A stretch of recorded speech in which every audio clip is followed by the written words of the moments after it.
Put them both on there. Okay. The morning presentation is the North American Ministries, so NAM. Okay. And this evening is creativity.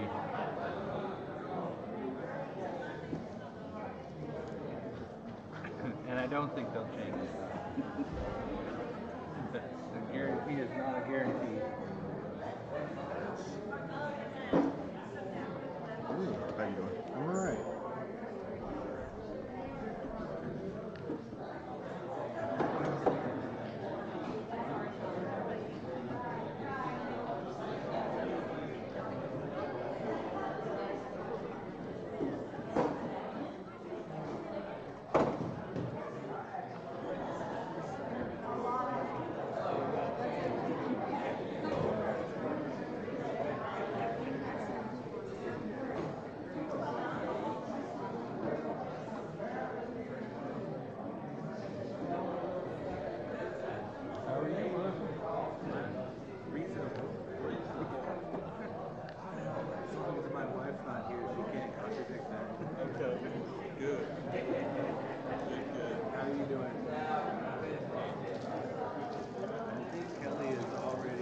He's ready.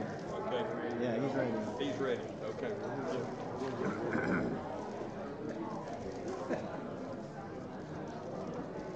I'm moving him around so he can see a little bit of stuff.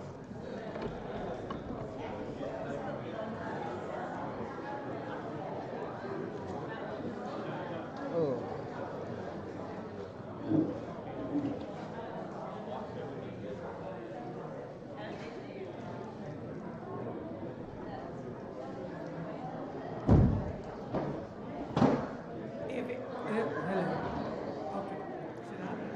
It's on. If anybody didn't sign in yesterday, I have the sign-in sheet over here on this white table. All right, I'm glad everybody heard me.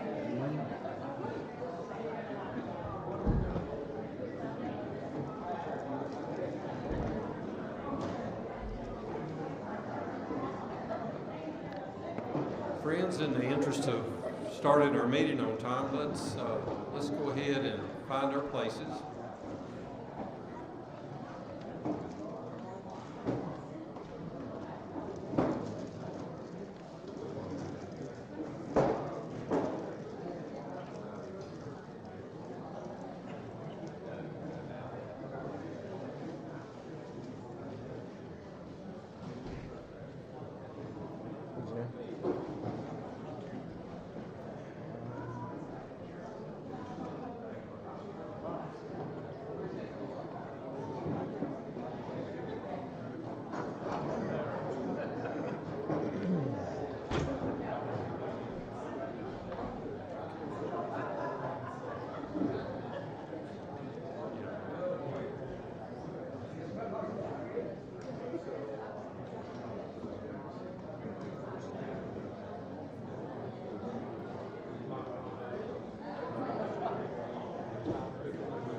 friends, let's find our seats so that we can begin, please.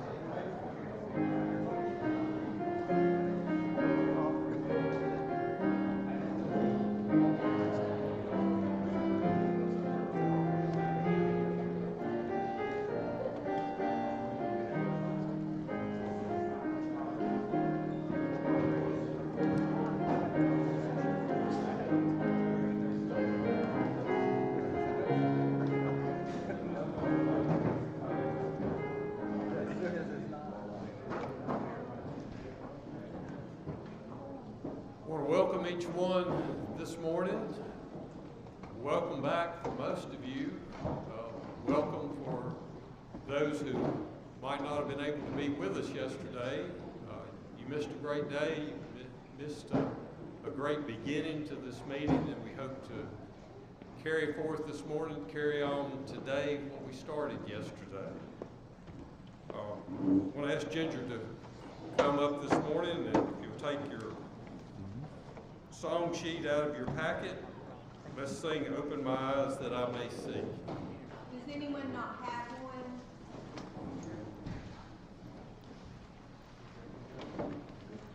Anybody else need one?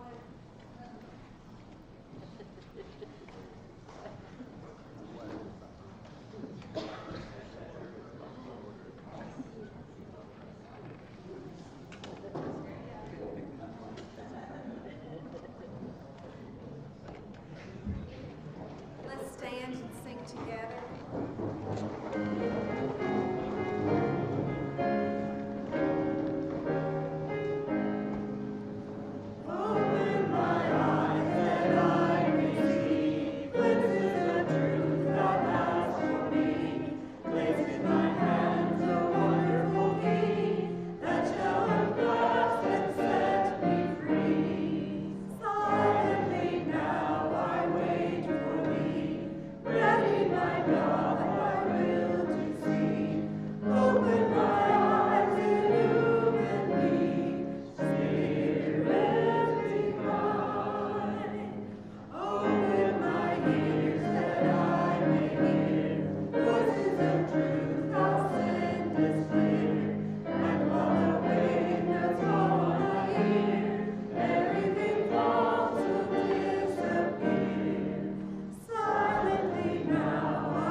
I have one announcement that I regret to make. Harold Salmons, one of our longtime pastors in the yearly meeting, has had an accident. He was in a traffic accident yesterday, and he suffered some back injuries, and he is in the hospital this morning. So we ask for prayer for Harold this morning. I don't know any more than that at this point in time. Maybe we'll have some more word later on. So at this time, I'd ask Aaron Mittmeyer to come forward and to give the AOC report.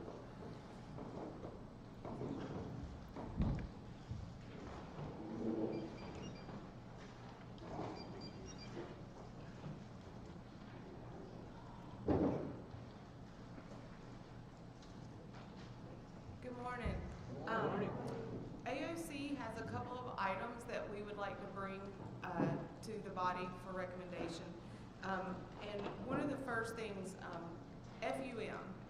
We are going to be joined this morning by Kelly, the head of FUM, sorry, Kelly's last name is escaping me. Kelly Kellum, I knew it was one I should know. And he is going to give us a little overview about what FUM is facing right now in financial issues. So I think, Paul, you got him up on Zoom? We'll let him talk first. Okay, let me slide him over. Good morning, Kelly. Good morning. All right. Are folks hearing me in the room? Yes. We are. Well, thank you so much for inviting me to spend a few moments with you today. And it was kind of fun just watching the setup, and all of the people I know and love from North Carolina were walking by, and just made me feel like I was with you, in the room with you. So as many Quaker organizations are experiencing right now, there is certainly this season of uncertainty as it relates to how we support the work that we really cherish and value, that the work that we do together.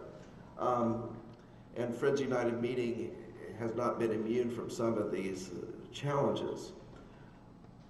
As you likely know, the last few months have been somewhat turbulent in relationship to both personal income as well as maybe even income within the yearly meeting and local monthly meetings, as stock markets have gone up and down, and we've had a bit of a recovery recently.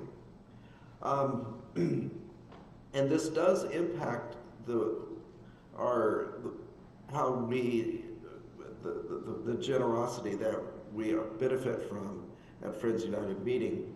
It was in April that I had to call an SOS meeting of members of the trustees of FUM, the finance committee of FUM, because we had noticed that giving, specifically from yearly meetings and monthly meetings, had dropped by about 30%.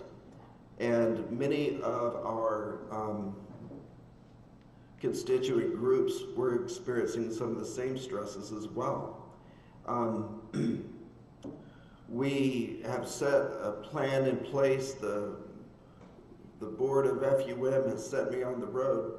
And one of the things that I really would like to highlight is, while giving to many of our missions has remained high, because that's certainly central to what we are about, giving to the general fund of Friends United Meeting was the fund that suffered the most during this season. And it looked like we would be about $200,000 shy of being solvent by the end of the summer, unless we were able to turn some things around. The board set me on the road to raise $200,000 over the course of the summer. And so where we are at today is that we have been able to raise we're about 70,000 shy of that. We've raised about $130,000 to help change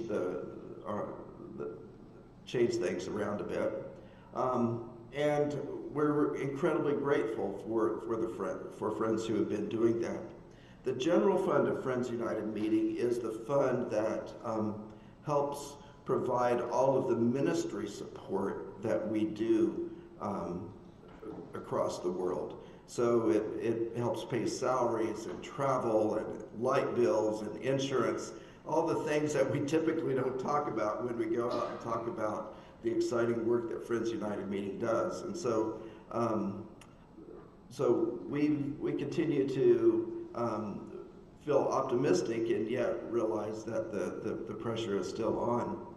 I do want to express my deep appreciation to so many friends from North Carolina, and specifically the Friends Church of North Carolina, who's stepped forward in so many amazing and generous ways.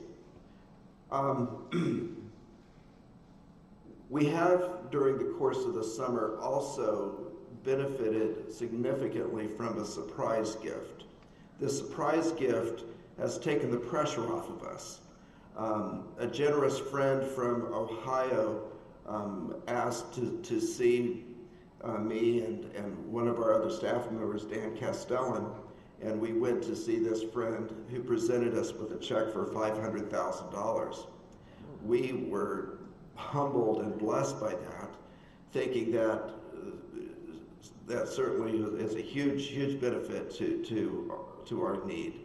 But what we realized is, while that is a unique one-time gift, it didn't change the trend that we had been experiencing. And so we continue to push forward to try to work towards greater solvency, specifically in the general fund of Friends United meeting.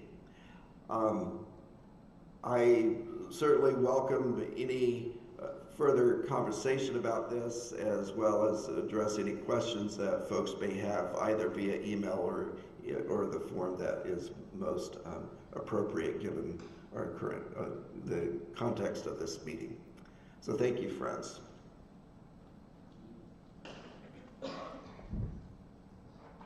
anyone have any questions for Kelly about what is happening specifically? Question, We'll Kelly, get from Hugh. Get the microphone, Kelly. tell me what, Choke up on it. Yeah. Go for it. Go ahead, Hugh, it's working. okay, how are things going in Tanzania? Can you repeat the? How are things going in Tanzania? Okay, so so we're doing a little bit of, we've had to step back a little bit on our plans in order to do some significant leadership development work in Tanzania. We have, this past year, we've been doing some pastoral training work. We've been working on helping provide some of the internal structures that the yearly meeting needs, such as training of our treasurer, training of our clerk, training of our youth leaders, and hoping that this provides a greater framework for the growth of Tanzania. Tanzania yearly meeting continues to grow. In this past year, there's been several new churches that have been planted in the southern part, which also spills over into Zambia, and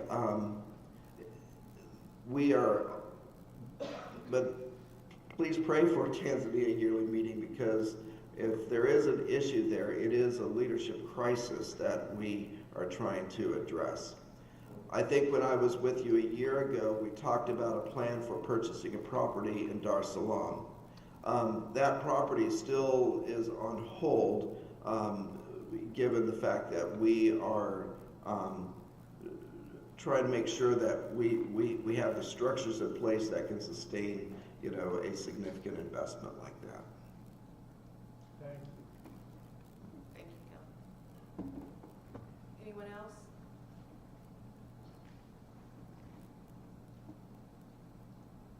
All right, well, thank you, Kelly, for joining us. We appreciate it. You're most welcome. You are my people, so I'm really happy to have a chance to connect. Have a great morning. So, with this, now that you guys are a little bit more familiar with what is going on with FUM, AOC is recommending for your consideration a $25,000 gift to FUM at this time. We right now in our checking account have $324,000. So we're sitting on quite a pool of money. So does anyone have questions for Roger about this? I approve of our doing that.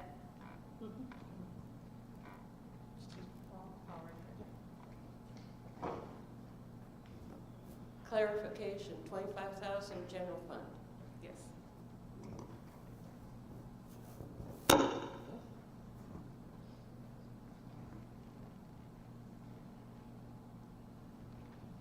Anyone else?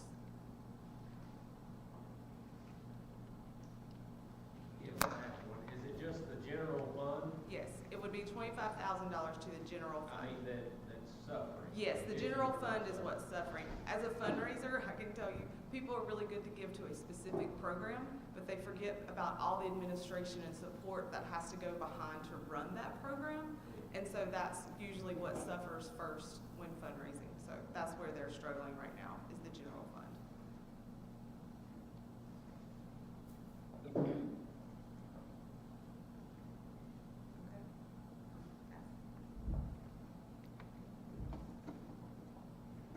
So does the body approve? All right. The next item we have from AOC is your consideration to move the annual session to November, the first weekend of November.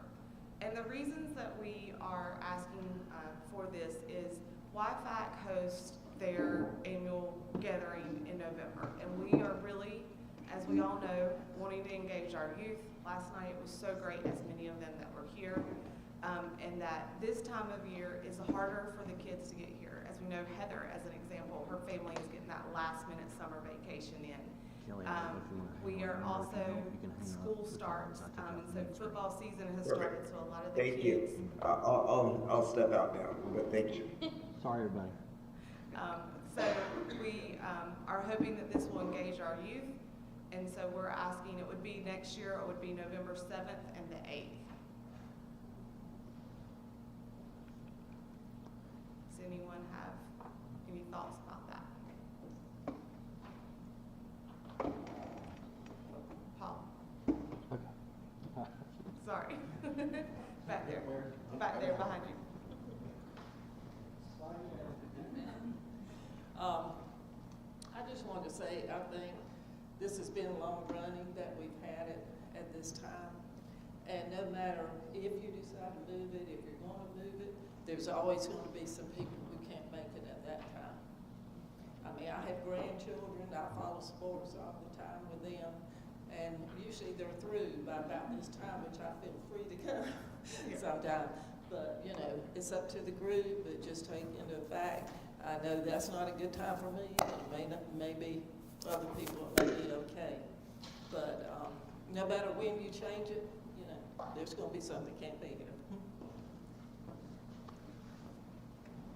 Clerk, please.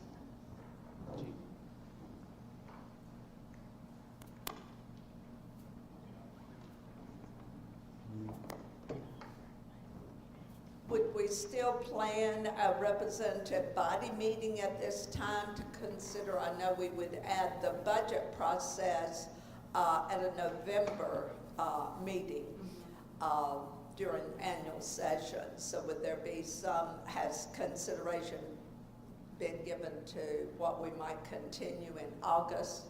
And then we would have March rep and then August, and then annual sessions November. Is that the proposal or not considered yet? I don't think that was, the main point was that we were concerned about the annual session and that we would bring it to rep body to determine the other items. Do you want to speak, Monica? Go.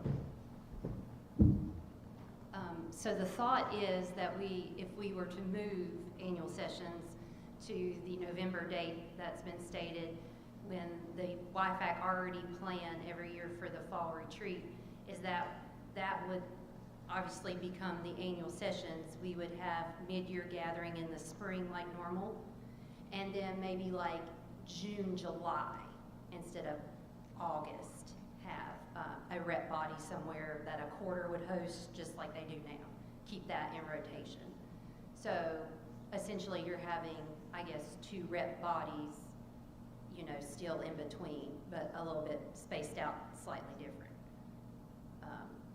Does that make sense? Okay. Thank you. Yes, thank you. Yeah. Question, you said 8 and 9?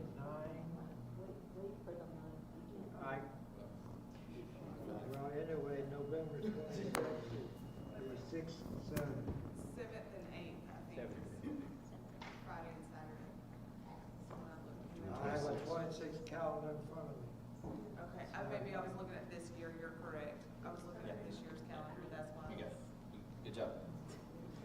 that weekend, that first weekend.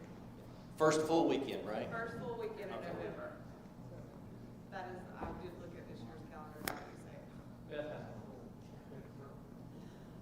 I remember that we had this for many years at Labor Day in September, and it took us a long time to move it back to August. I don't work in the K through 12 school system, but I heard for many, many years the people who are in education complain about it being after the start of the school year, and they often couldn't make it, especially Friday or if it was far from where they live. So it was a great accomplishment. A lot of people thought when we finally moved it back to August. And then I know personally, fall is a very, very busy season. I usually can't make it to representative body in November.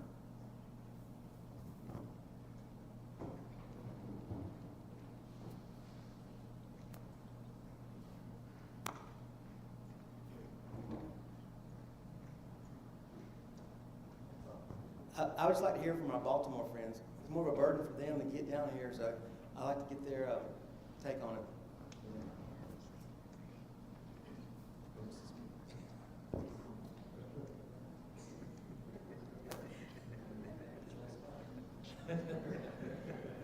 Wow. November.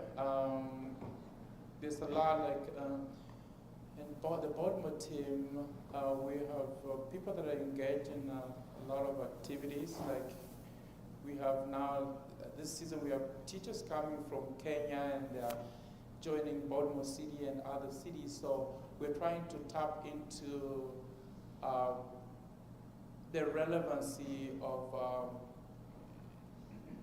working with everyone. And we work with a lot of immigrants, and our goal is not only immigrant to reach to every person. It might be a challenge kind of to get them in November, depending on the school year in Baltimore and different counties or these different states. I don't know how that could unfold, but whatever Friends thinks is right, we will go with the majority.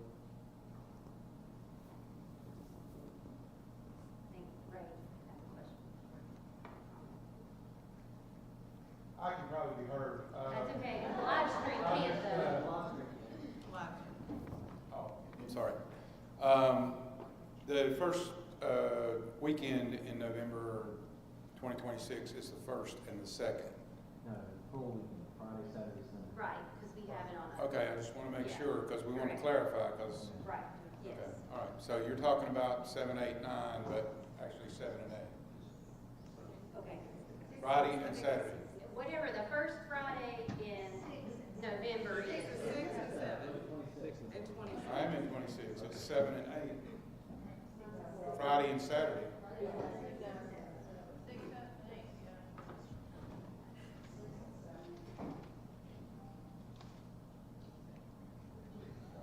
Friday's the 7th, Saturday's the 8th.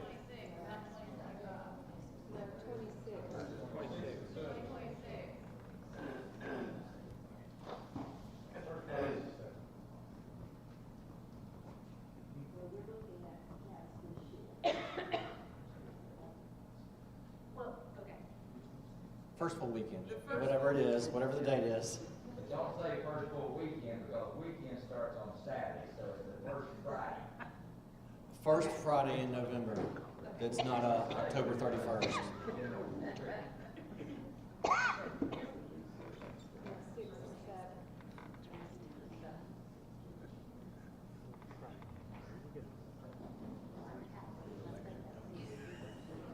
We're avoiding Halloween. Let's just put it that way. Does everybody understand that part?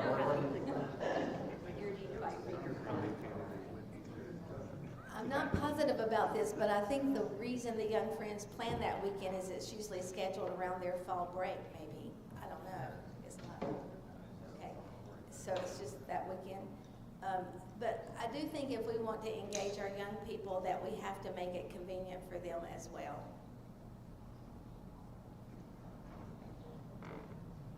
I can give you some history. Okay, so the reason it was the first and the reason they called it the full weekend was because we count Friday as part of the weekend. And it was always when NCUALM Inc. had Quaker Lake. When they had it one year where October hit either the Friday or, because they always did the first Saturday in November, we had no youth come to that because they do not come on Halloween. They go out and go trick-or-treating, go to whatever school party that the schools are offering. So that's why we're trying to avoid the 31st of October, where the 31st is on, because some people wanted to say, well, the 1st is on a Sunday. So that is why it's part of the weekend. I'm like, no, we got to do the weekend that has a Friday, Saturday, and Sunday that's in November. Okay, now after that explanation, it seems like some of you are having issues with it, and I'm speaking from YFAC, if that's okay. The reason they wanted to be able to do that is currently a couple of our youth groups have athletes. They started up scrimmage games this week. They've been practicing all summer. They could not come. In fact, we had one kid, he couldn't tell us if he was coming or not until the coach decided Friday if they practiced well enough to take off Saturday's practice or if he added on Saturday's practice. He ended up not coming. He's actually practicing this morning. So we have difficulties like that. So we lose about 20, 30 kids automatically just because of scrimmage games, because we have so many kids, both youth, at least two of these groups, that have kids that are constantly in athletic something. November, you're saying, well, yes, football's still going on. We still got volleyball, basketball starting up, stuff like that. But the kids that, by that time, some of them have already got out of the conference, or they've not went on to playoffs, stuff like that. Some of them don't have playoffs, I know, till December, but it just depends on the school district. The ones that are getting affected are usually ending by that time. But we did, again, mimic what NCYM Inc. was so that we could kind of help out Quaker Lake. That was also our forethought from YFAC. We are this year, if you've noticed, our youth are promoting a conference on the 10th, 11th, 12th of October this year. It's not unheard of, but we got to see if Quaker Lake's available. We know they're available the first weekend that has all November days, because we've already talked to Christian and Heather. That's why we tried to head this up ahead of time before anybody had any questions. Do you have questions now? He has a question, of course. Tommy likes to give me a hard time. Who was here last night? You see all those kids? What if we had 20 or 30 more? Why are we splitting hairs, friends? We just took 30 seconds to approve $25,000. And we're taking now about 9 minutes to approve a date change for convenience. I support the change of the date for our youth.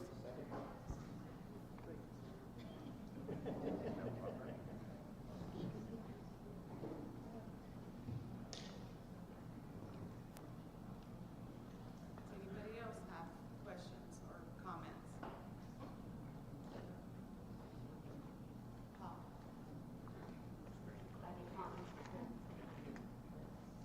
Simple question. Have your youth been a part of the discussion for this for November? I mean, we've talked with YFAC, yeah, so I The would youth say leaders that. have been a part of the discussion, let's put it that way. We've asked their opinion. They're trying their best to get kids here. That's what they're trying to do.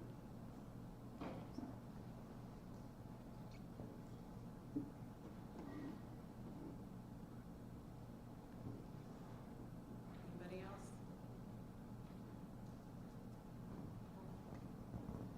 Well, for me personally, I could come either time, but it's not about me.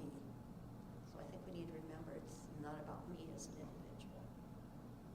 For myself, I could do either one.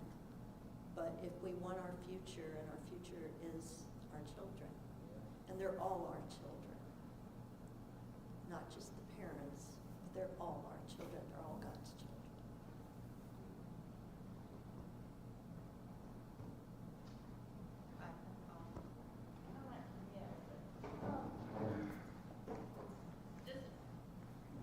Just quickly, I was just going to say, a lot of times too, when the kids come, then that influences the adults around them.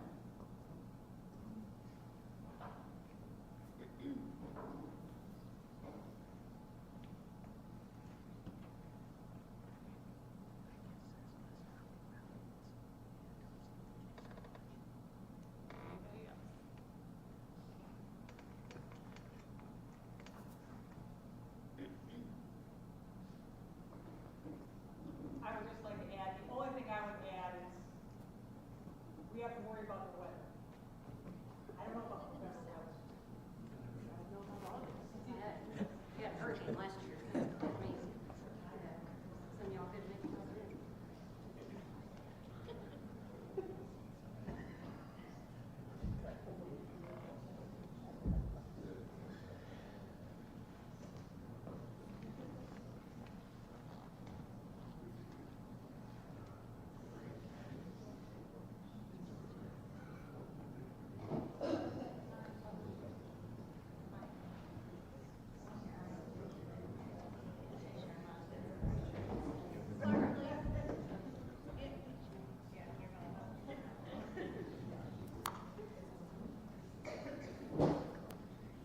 You know, we could always try it one year, and then if it doesn't work, you can change it back. There's no need That's what we were just saying.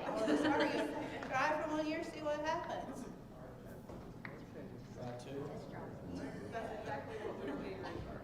How many people in this room are under 40? Well, I was about ready to ask the same thing, but I'm going to raise my hand, so I feel like I might have been, instigating something. But at the same time, Tommy already called that out last night, so, I mean. These young friends at 10 years will be. So if we propose to, When you're trying to. Oh, okay. That's right. First year. Keep it separate. So if we propose to change annual sessions for 2026 to November 6th and 7th for this 1 year, and if we don't like it as a body, we can always change it back. Would friends approve? Thank you. and that's all we have. Clerk, please.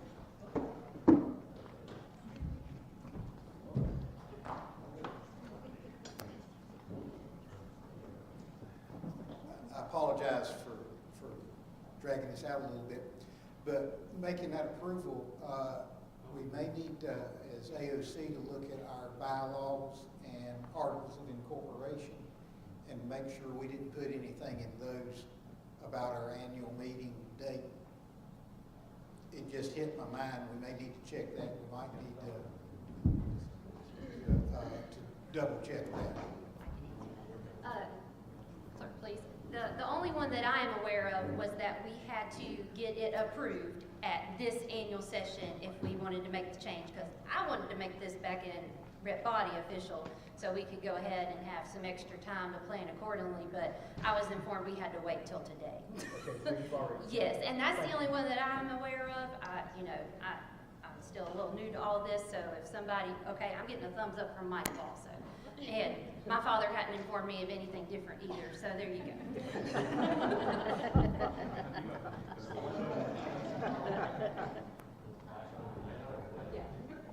Thank you, Monica. Thank you, Aaron. All right. At this time, I want to ask Michael Sherman, Director of North American Ministries for FUM, to come and speak to us.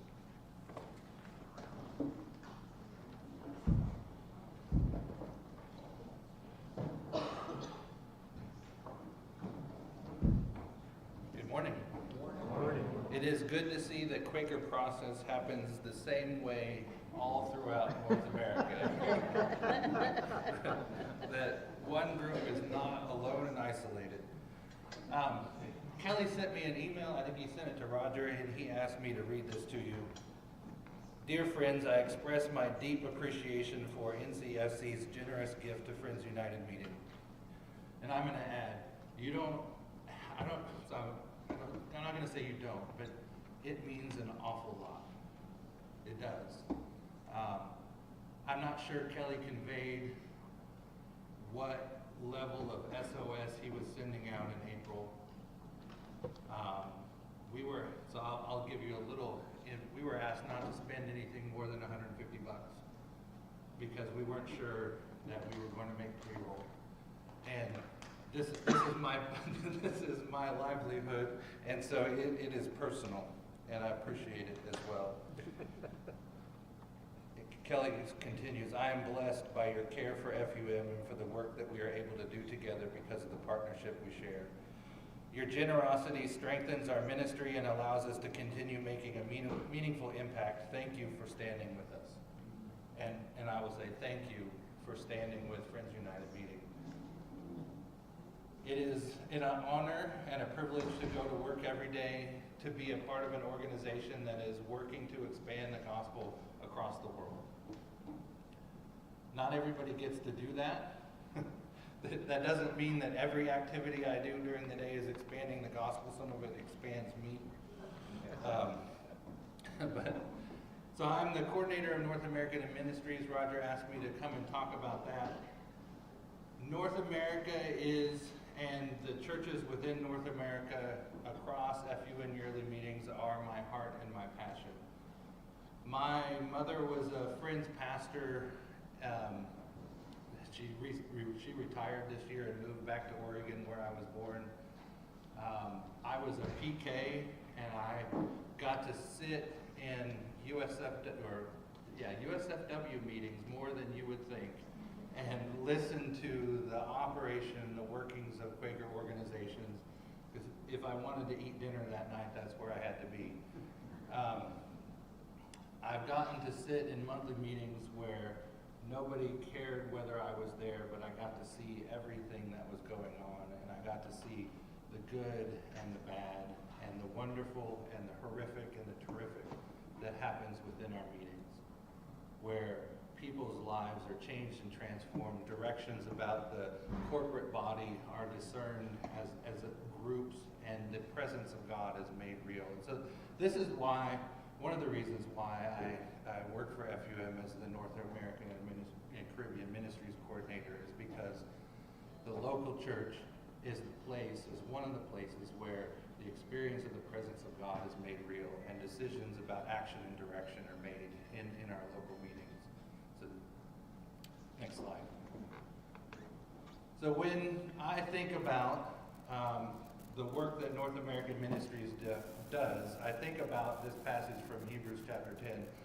Let us draw near with a sincere heart and full assurance of faith. Let us hold resolutely to the hope we profess.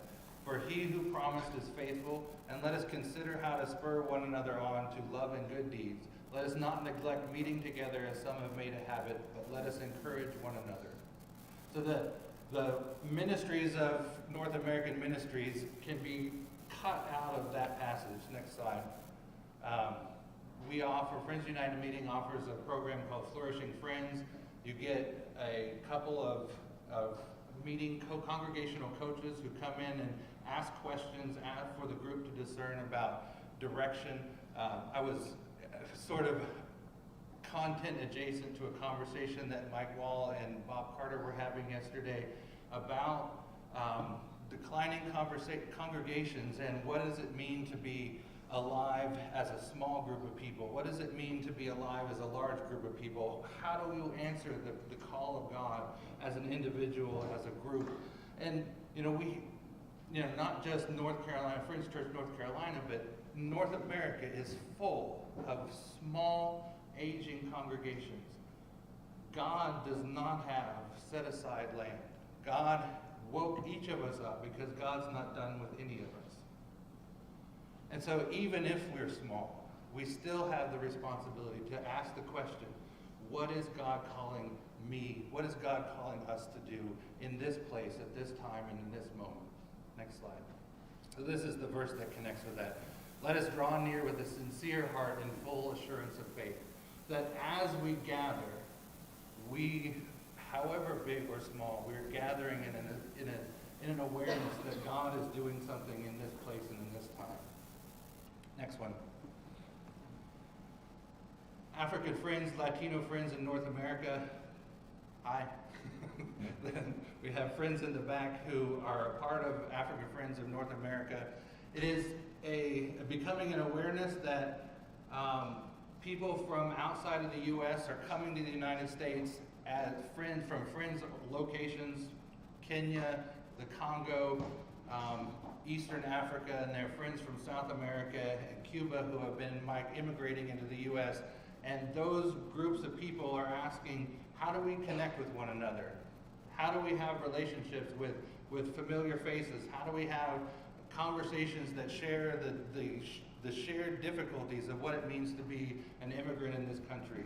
At a risk of sharing some of Gilbert's information, is like everybody who is here is working a job that requires their body to be there. Like Lyft and Uber and all of those kinds of jobs. If they're not working, they don't make money. And so it makes coming to things like this a clear sacrifice, that this is lost opportunity. And Gilbert's happy to be here. He's assured me. But it's hard for us to realize that. I work a job as a salary. I don't have to be present to earn money. And so that piece is, and so FUM is working on making those connections and creating opportunities for fellowship and relationship with the diaspora in North America. And so this is the verse. Let us hold resolutely to the hope we profess, for he who promised is faithful. That Gilbert sent me an email about a month ago, and he said, I really appreciated the opportunity to gather via Zoom with friends from, I think, Montreal, Minnesota, New England, New Hampshire, Baltimore, Louisville, and Arizona. That this is the kind of dispersed group of people that we're talking about. Next slide. Unleashing the power. Go ahead and do the next one. And let us consider how to spur one another to love and good deeds. That unleashing the power is figuring out how to do the things that we do well. FUM is working in partnership with lots of different organizations in the Quaker world. We have offloaded a lot of this responsibility because the Quaker Leadership Center is doing a lot of this work. They did I think it was this gentleman, I don't remember your name, did a trustee seminar with Quaker Leadership Center. And it was just fantastic to listen to people from across the country learn about how to organize themselves in order to benefit their meeting, their organization in better ways. Stoking the Fire is an annual spiritual retreat held on Pentecost weekend. At this point, it is my baby. That is the program that I produce. Next slide. Let us not neglect meeting together as some have made a habit, but let us encourage one another. Stoking the Fire is an opportunity to gather with other people across North America who are experiencing a call of God on their life, putting, dispersed coals together to make a larger flame so that individuals are built up and encouraged in their engagement with the presence of God and one another. This past Pentecost, Brenda got to participate, and Roger was there for a little while. He ran off after Saturday. No offense, I just took note. I don't think it was something I said, but we had a reflective retreat, thinking about the ways in which we can experience the presence of God in new and encouraging ways. That sometimes we get so familiar with what we know that we are not allowing God to invite us into a different and new place. And God is always inviting. Other things we're looking forward to do are nurture spiritual vibrancy among friends, cultivate flourishing meetings in churches, support learning communities, connect newcomers to the wider community of friends in North America, equip courageous and discerning Quaker leaders, energize young friends for service and mission. I'm not well versed in Friends Church North Carolina. I have been a member of Western and Indiana Yearly Meeting most of my life, most of my adult Quaker life. And I know that there is very few, so 44 I heard was an age. I'm going to be 50 this year. And this is my last, Rossi stuck her tongue out at me. This is my last year to be a young adult friend.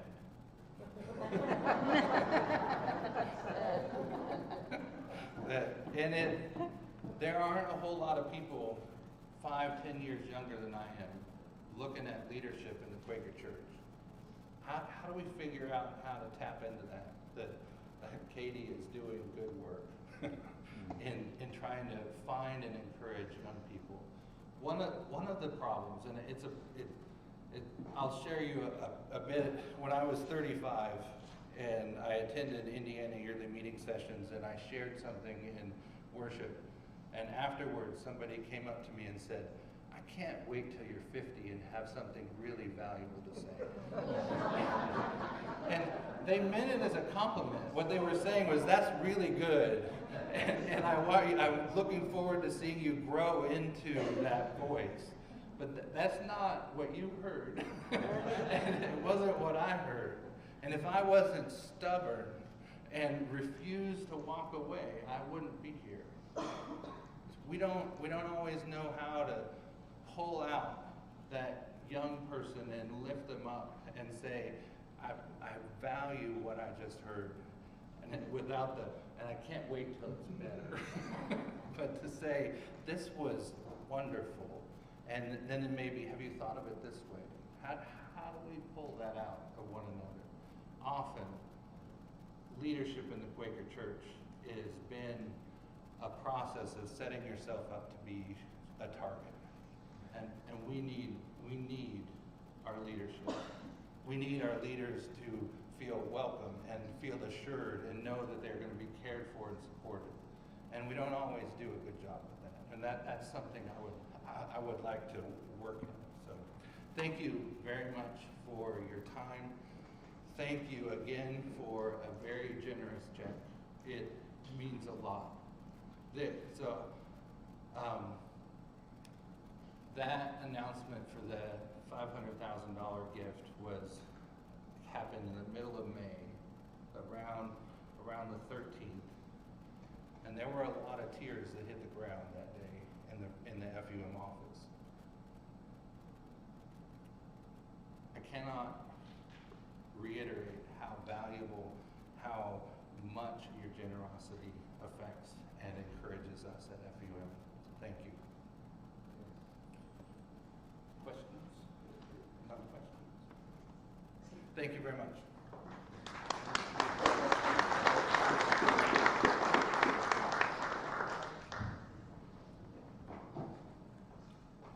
Thank you, Michael.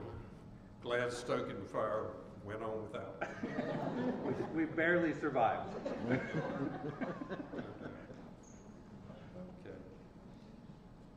I'd like for Rossi Hobson to come to share with us about FWCC.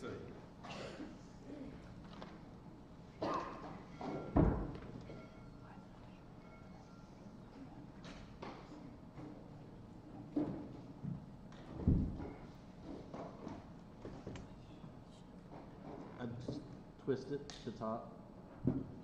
Yeah, just like that. There you go. That works. I know I'm shorter than Michael.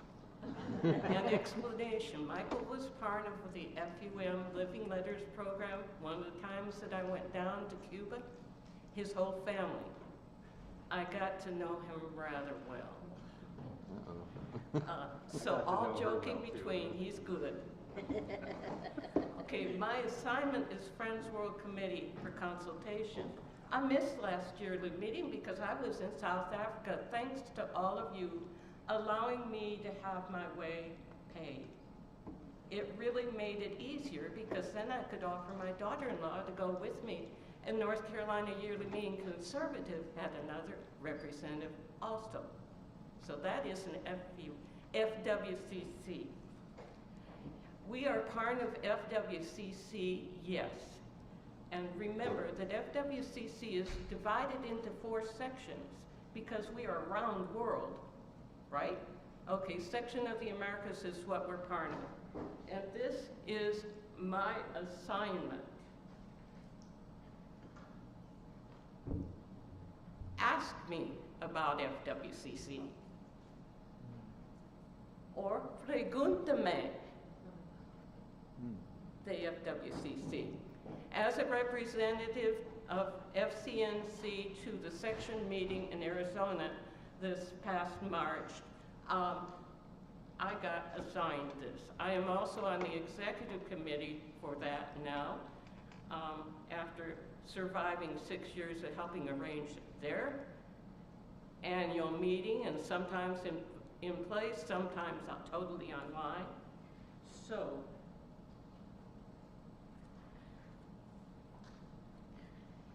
Section of the Americas has a general idea of keeping communication. Consultation means that you consult and talk to others. That's been my life. And so I'm going to say this presentation is not just FWCC, but right now it is. Section of the Americas, with some generous gifts and fundraising, has established 3 new programs. The first one is an interactive map.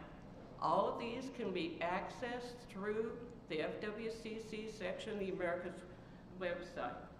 Interactive map, you can point on the map and find where meetings are and information when it's been released to use it. So there are several, Friends General Conference through Friends Journal has also started something similar.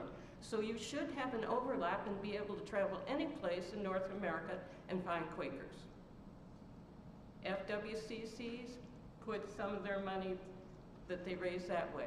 Another one is, how many words do we use for yearly meeting in English? Fellowship of Friends, Friends Church in North Carolina, etc. It's bad enough in English. Well, try translating. Emma is bilingual and she translates for, God forbid, but yes, she does a very good job into Spanish and back into English. She's one of our translators.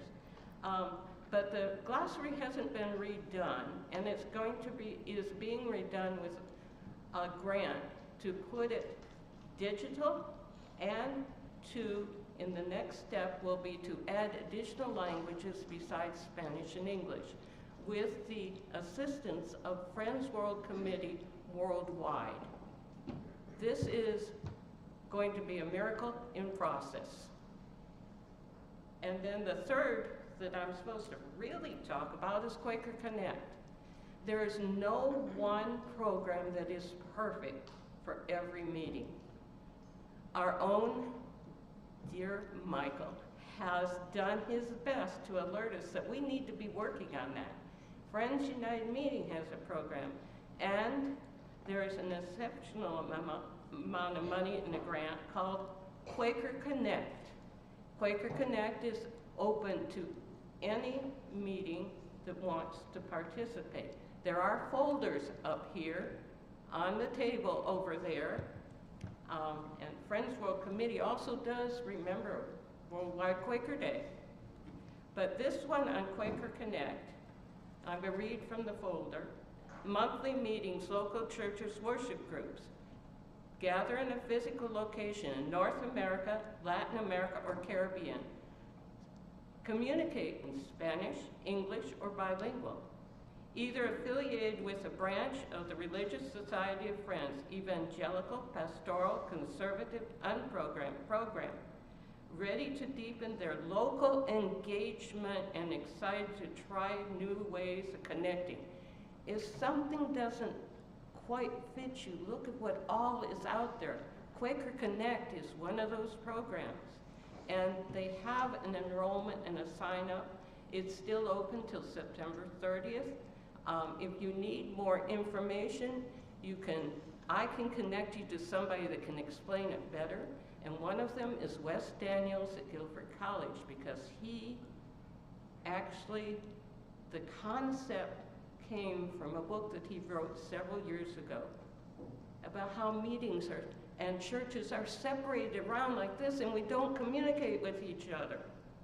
Also, you can ask Brenda McKinney, because she's been on executive committee, she's done this, she's done that, and she travels a lot. So she knows what important it is to communicate, to connect. Okay, that's the first part of why I'm standing up here. And Roger doesn't know this. But you see that table over there? It has a poster on the wall. You can see the poster with the blue for World Quaker Day. Well, this person doesn't do just that way. This person says there's so many Quakers out there, how else? And I married into Quakerism 50 years ago. And now I can't quite get out of it. United Society of Friends Women, North Carolina, is open to meetings and individuals of any yearly meeting. And we have a newsletter that comes out quarterly. We have activities. We have twice-a-year conferences, and there's a flyer over there that you can register. The next one will be September 13th at Deep River Friends Meeting. And the registration is over there. They do need to know so that they can feed everybody by September 4th. And men can go too. Hmm? Men can go too. Yeah, oh. She's saying men can go too. Ask David, my David. Yes, they can go too. They definitely can go and they can be part of USFW. North Carolina USFW is a part of USFW, Friends Women International. Okay, that's one group over there. Another sign says QUIP. Well, for years I was head publications board, right? Because other people helped, and that's why I kept on doing it. Quakers United in Publications. Publications in any format. Print is what we usually think of, but there are journals, there are videos, there are all different things. It all is communication. QUIP is international. Is that any surprise for those of you to know me? It's international also. It's Europe, basically Europe and North America, and we try to give aid to those that have less resources, which is South America and Africa. We could use plenty of donations to a fund that we have that we award when we have enough money to award, called a Tacey Soul Fund. And that is on more information on the flyer that's there on the table. Okay, and then the other one is something I got drawn into. Since there is not a publications board in either of our bigger North Carolina yearly meetings, somebody says, why don't you become part of North Carolina Friends Historical Society? And yeah, so there is me again. And in part of that, a good friend, Joe Poole, said, there's only one more of my daddy's books that we have funds for, and I'd really like to see it done. And we worked for 2 years on it. Charity Cook is back in print. Charity Cook is King Creek Meeting down to South Carolina, traveled in the late 1700s, up and down the East Coast attending yearly meetings. Then she went over as an American Quaker to Ireland, to England, to France and Germany in the 1700s. Algie wrote the book. It is well researched. It was out of print. And we're going, okay, if somebody's willing to pay $60 for it, can we reprint it? We've got the funds. I've never been able to shepherd something through and say it's paid for. And it was totally paid for. The print is readable, and what's been added is an index of names, and she was active in North Carolina, South Carolina, Georgia, and Indiana. And all that's in there by places and people. $25 is We don't have very many copies with us, but we'll get them to you. Just published. It actually came out, as turns out, it was in print and in Joe's hands less than 2 months before she died. She died last week. So if you know knew Algie Newland, who was actually at one time head of Friends United meeting, this original book was published by Friends United Press. No digital record, had to be rescanned. You name the product, I've done them before, it's there. Now, who wants to go traveling with me? There are lots of things to do, not just in North Carolina. Look and keep your ears open. Go when you can. Ask for help if you need financial help. If you don't have the energy anymore, which I'm getting there, I have to watch and see how many times. There has to be space in between my travels. I gotta recuperate. Okay, I'm gonna go recuperate and sit down.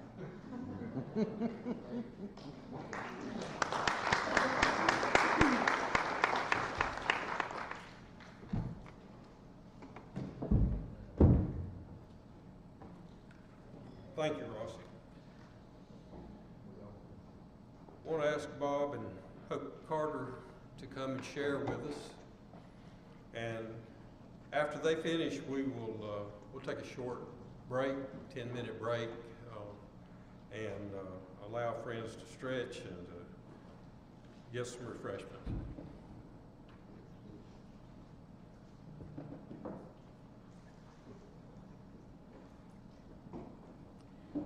Good morning, friends. I also, like Rossi, am a little bit vertically challenged, but it's good to be with you again. We have enjoyed North Carolina Friends. You are part of us. We were part of you for some years, and our heart is still here somewhere. And so thank you for all that you've done for us and helping us through many years of ministry in East Africa and in Zambia, and back into East Africa again. And so I think Bob will just share a little bit, and then maybe I'll get a little point at the end.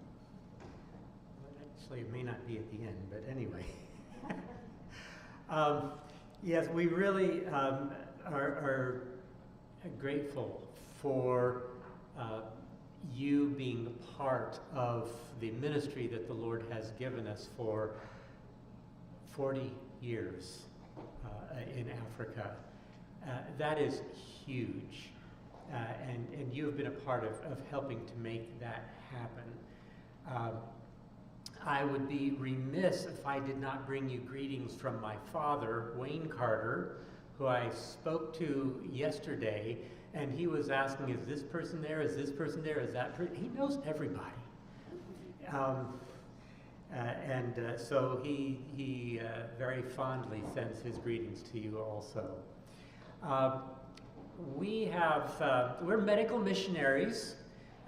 Most of you know who we are, a few of you maybe not so much, but we are medical missionaries now teaching at a Bible college, an evangelical Bible college in Kenya, in the same community where we have also been on the medical staff of the hospital in that community. Neither one of us are involved in medical practice anymore.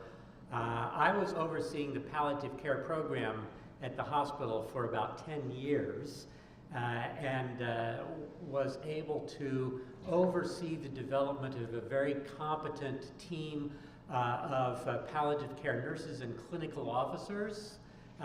Clinical officers like a physician assistant. Hope is a physician assistant. Very competent team, and then I was able to step back and focus on what we're doing now at Moffat Bible College. So I have been the head of department for the Department of Community Health and Development.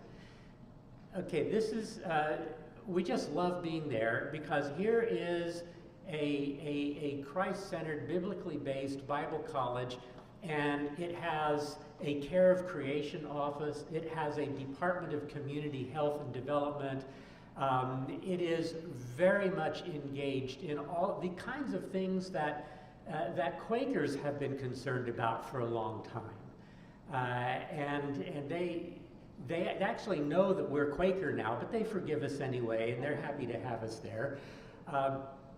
Among the courses that we teach initially it was just one about understanding HIV and AIDS, and a course on training Bible school students to interact with young people in a way that helps them to develop life skills that are founded and based in biblical wisdom. We call that teaching behavior change.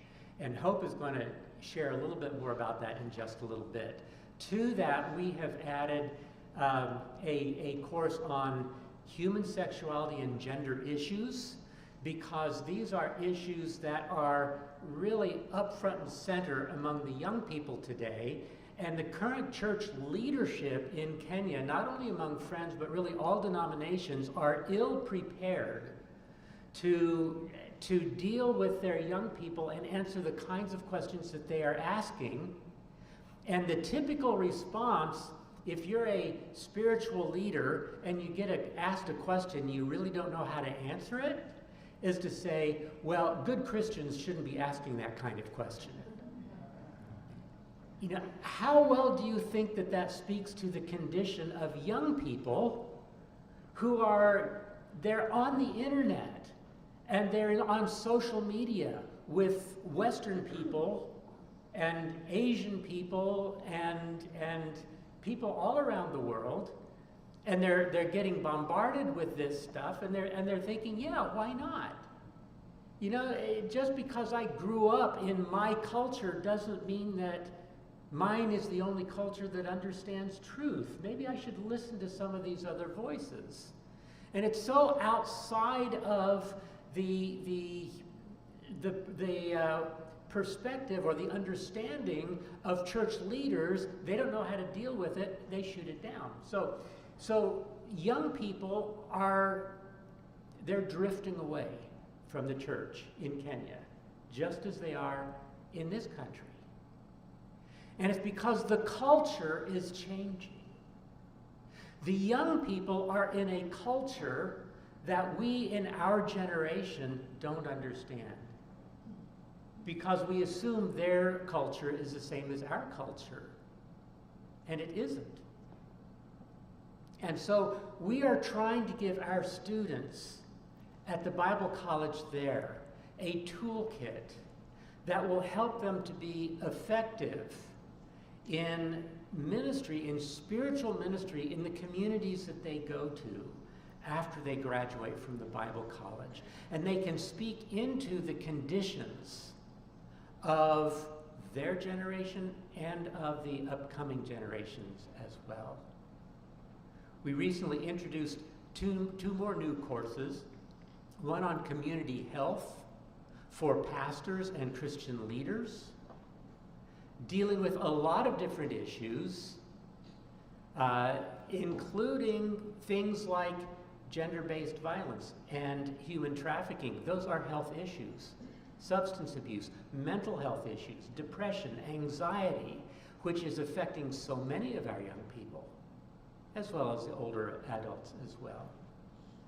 So not just to turn students into community health volunteers, no.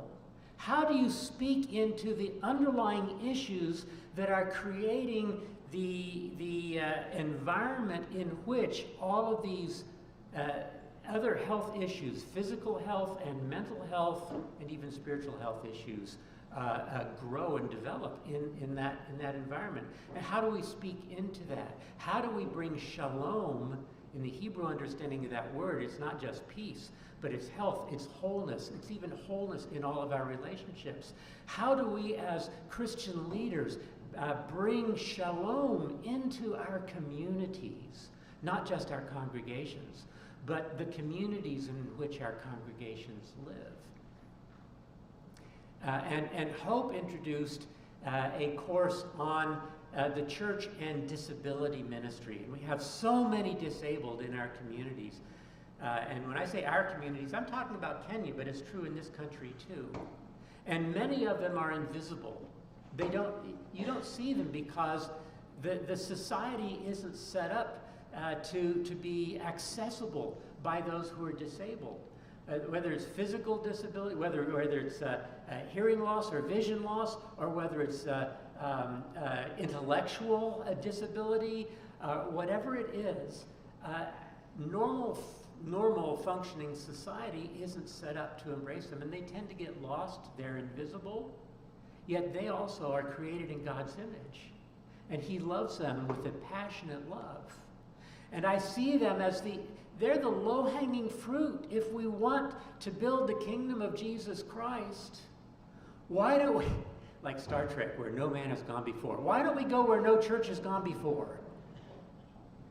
And harvest the low-hanging fruit, the people who know they have need, the people who yearn for inclusion, for acceptance, for validation. That's the kind of spiritual leadership that we want to see raised up. And God has given us a platform for doing that at Moffat Bible College. And we feel so blessed and privileged to be there. So I said one of the courses that we teach is teaching behavior change.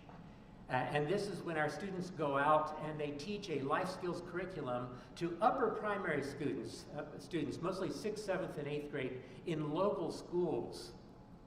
And through this teaching, which is biblically based, we routinely will see about 1,500 of these young people make decisions to follow Christ every year. 1,500 souls birthed into the kingdom of Jesus Christ. But if you birth a baby and then you just leave it out in the bush, as we say in Africa, is it going to survive? It needs to be nurtured, right? And for years, we were really struggling with how do we disciple them? How do we help them to grow in their new relationship with Jesus Christ? So I'm going to hand over to Hope now and let her share a little bit about this and about why it is so incredibly important where we live and serve. If you can't tell, we get a little passionate because it's our life and it is our heart. And as we've lived through these stories with children, with teenagers, with young adults that we have seen, our Bible college students, we learned shortly after we began that they don't all come from nice Christian backgrounds where everything's been good. These kids, our students at the Bible college, come through these same traumas that we're trying to teach them how to help others, and they are amazingly effective. So when we go to these schools, we have one particular community that's down the hill from us. We're located on an escarpment. It's 5 kilometers up and 8 kilometers down. And down at the base, there's a trucking route. And it goes from Mombasa to Kinshasa. And it's a very busy, well-known trucking area. And so there are some large schools there. The community has just burgeoned because of the trucking industry. It's brought in a lot of people to make money.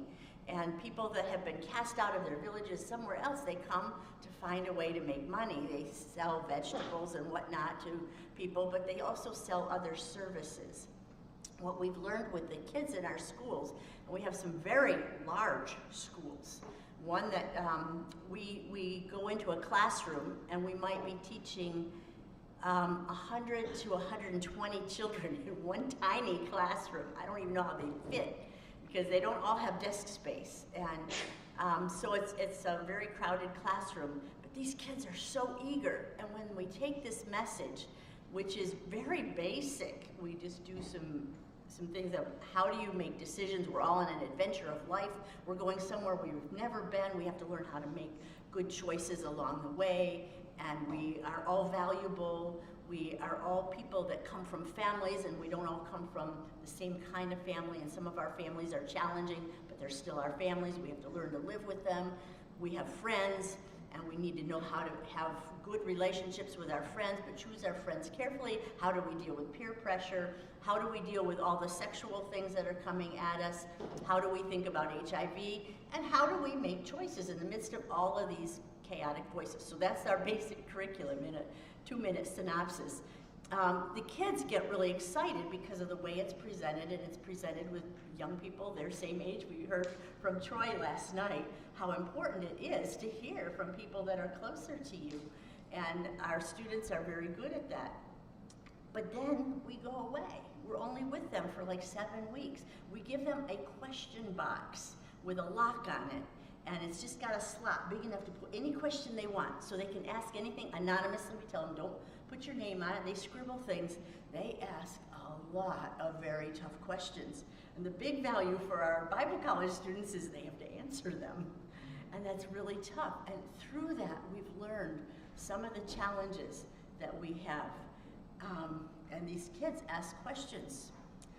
A 6th grader might answer, you've taught us that sex is good, but we're not supposed to have it, but why does it hurt so much? Where did they get that information? When they say, you taught us to honor our mother and father, and but you also taught us we're supposed to wait until marriage to have sex. Well, what do I do when my mother brings home 2 gentlemen at the end of the month, one for her and one for me? What do I say? How do I honor my mother and father? Those are hard questions, my friends. I don't know if you've been asked those questions. What would you answer? So these are the things that we're dealing with. So these kids, though, they respond to the messages with hope. It gives them hope that there's another way that they haven't heard from in their homes. When we learn that their mothers are trafficking them, it's like, how do we deal with that? We started a program. We tried to train some people to do a program called Today for Tomorrow. It was written in South Africa and Zimbabwe, and it's very applicable to our community. How to help kids learn how to make good choices, how to be discipled. We realize discipleship is key. It's absolutely essential. A lot of these kids respond to our message after only 7 weeks with them. What about what happens after that? They go back to the same environment. They have all the same stuff. So if we don't keep something going. However, this year we ran out of funds. We had to close it down. That's very sad to me.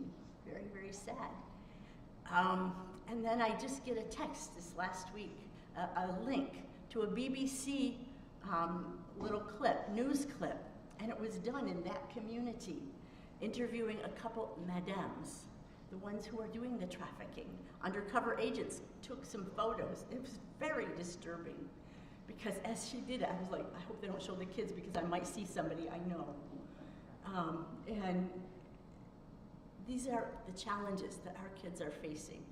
It's hard, it's tough, and we don't want to just leave them there. So as I'm hearing the messages here, we're talking about reaching souls. Do we think about the people we're reaching? We're not trying to build a kingdom. We're not trying to build a church even. We're trying to help these kids, and we just need we need your prayers. So I'm pleading with you. We don't have the solution. We're going to still try to do something more on discipleship, but we're here to kind of figure out how do we figure out some new funding. We have to figure out new ways to do that. And we have another group that's training young men and women that are willing to partner with us in that community. And so we're praying that we can raise up 30 people this year. I'm doing this online. This is a real trick for me. I'm a person-to-person kind of minister. I don't do online well. But we're going to do that to see what we can do to raise up a cadre of people to go and start working with these kids on a more regular basis. Give them at least a point person, even if we only are given, and the schools are so grateful. They're willing to give us time. These are public schools, government-funded schools, willing to give us time each week to spend with their kids because they see a difference in that. So pray with us that we can do that and that we can find the people, find the resources to prepare them. Because I believe that the message we heard last night is we start with prayer. We've got to find God's blessing and His way. So maybe the ways we were working weren't as effective as they needed to be. We want to keep praying. So thank you very much for letting us share our heart. And I share with you, and we'll be praying for you, because you are also facing some challenges that probably I don't understand. And yet we're all here called to use our skills, whatever they are. Thank you. Thank you, Hope. I might mention that at this truck stop community at the base of the escarpment, there are a lot of churches, and a mosque, in fact. And yet all of this stuff is going on, and these children are being trafficked, and young adults. There's a lot of drug abuse, a lot of petty thievery to support drug habits.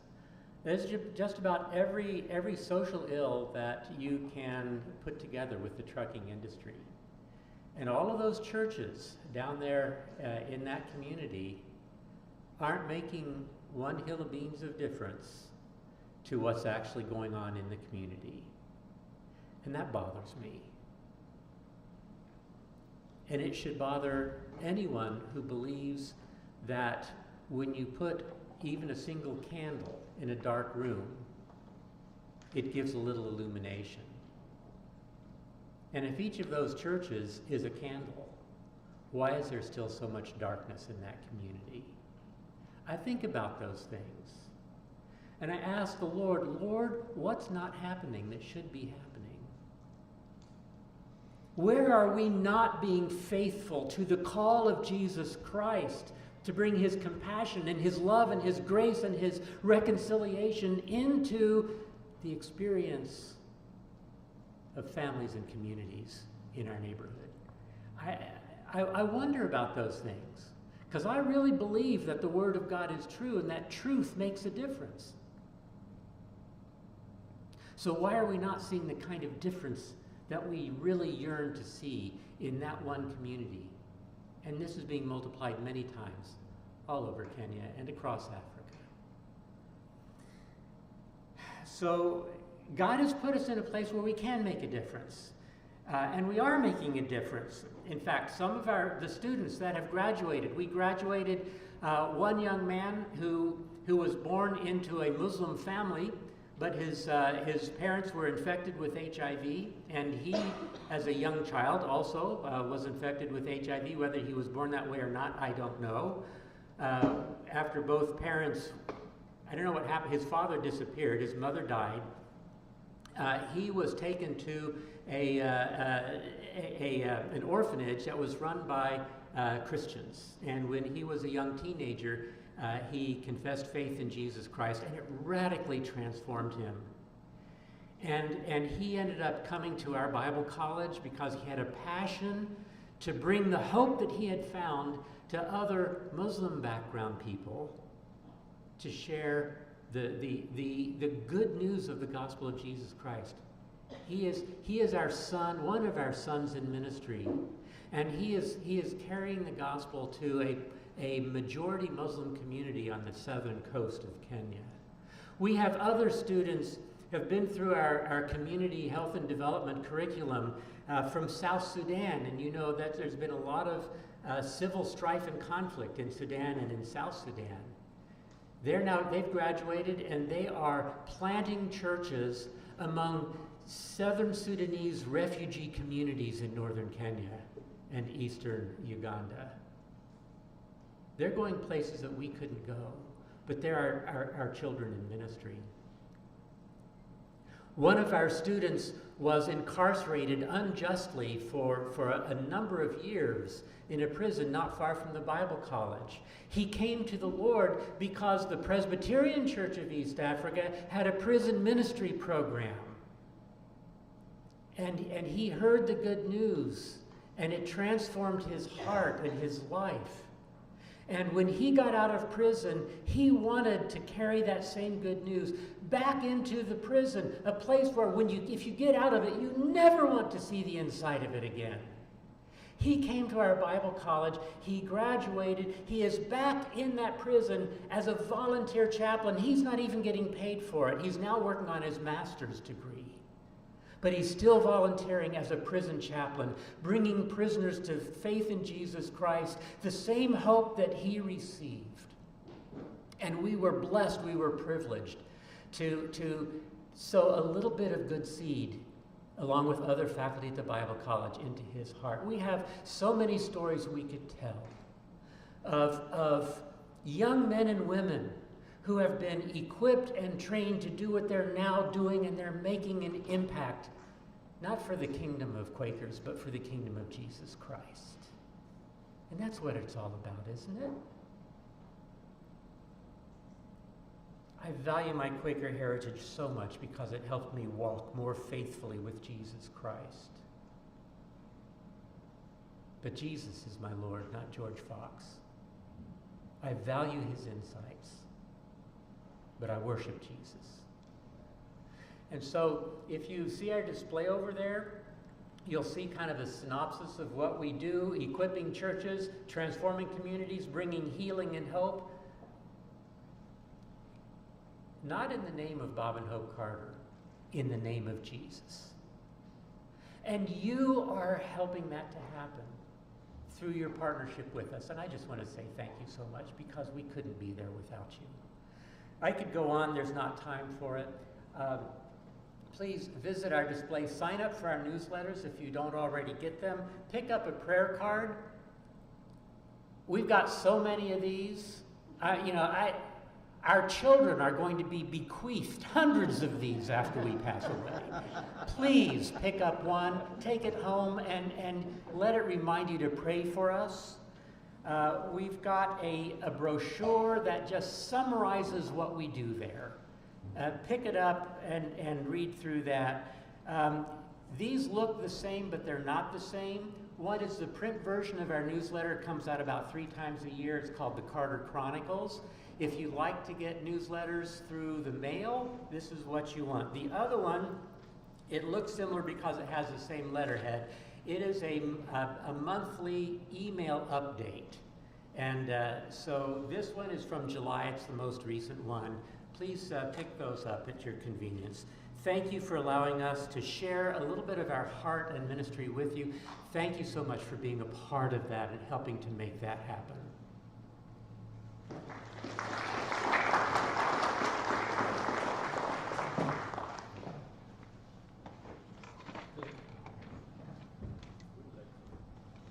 Does anyone have questions for Bob and Hope?